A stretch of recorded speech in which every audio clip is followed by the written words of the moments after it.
Trade unions are the latest organisations to report falling victim to cyber attacks, with the Communication Workers Union and the Train Drivers Union ASLEF saying it appears hackers have tried to obtain members' data. Well, just last month, the Joint Committee on National Security Strategy warned that the UK is ill-prepared for a nationwide ransomware attack. I've been speaking with Andrew Rubin. He's Chief Executive of the cyber security company Illumio, about where he thinks the weaknesses are. I think in general, most critical infrastructure, and this is not a UK comment, I think it's a global comment, I think most critical infrastructure is underprotected, and there's a very serious concern around resilience right now. How have we got into that position?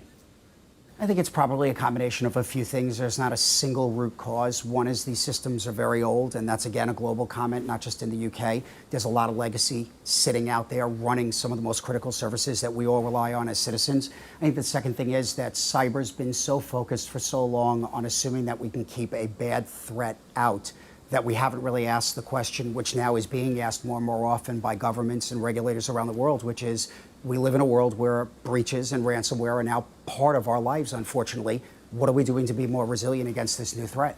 But it's your assumption now that eventually a bad actor is going to get through increasingly. I think it should be every regulator, government, board assumption going forward. Which are the particular sectors most vulnerable, do you think?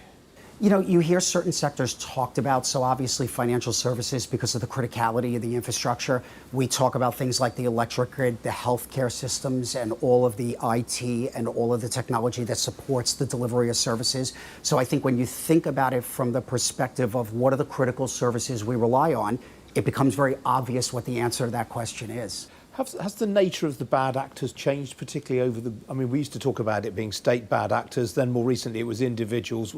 What's the nature of the threat just now? Where are they coming from?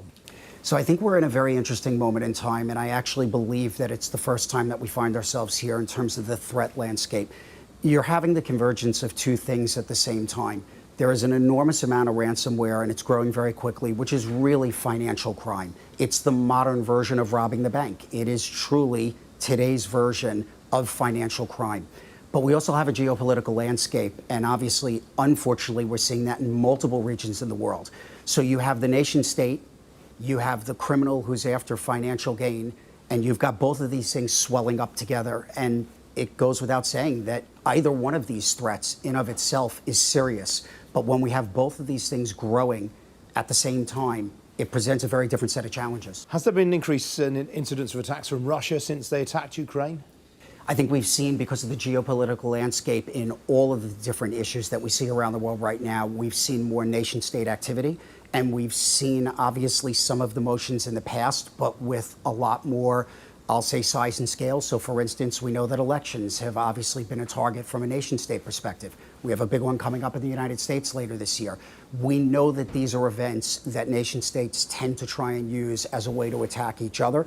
And I think that we're living again in this moment of time where everything seems to be swelling at the same time. So you would expect there to be concerted efforts made on the part of other states to disrupt the US elections this year?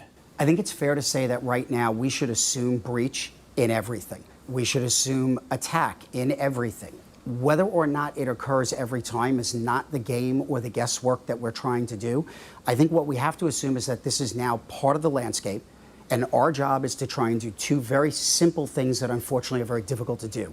One, prevent as much of it as possible, and equally accept that we're going to miss. These problems are going to occur, and resiliency, our ability to protect our most critical infrastructure, and our ability to pick ourselves back up when we do miss as quickly as possible. This is now the job that we have going forward, and they're of equal importance.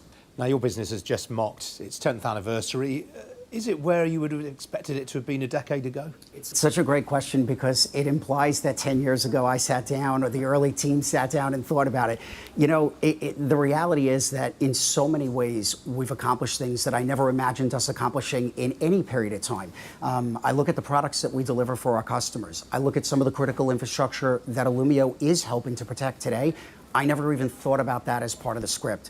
But at the same time, and I think most founders and CEOs believe this, I feel like we're in the very early stages of building the company. So despite 10 years and a business that now has a global footprint, I feel like we're just getting going. That was Andrew Rubin from Illumio.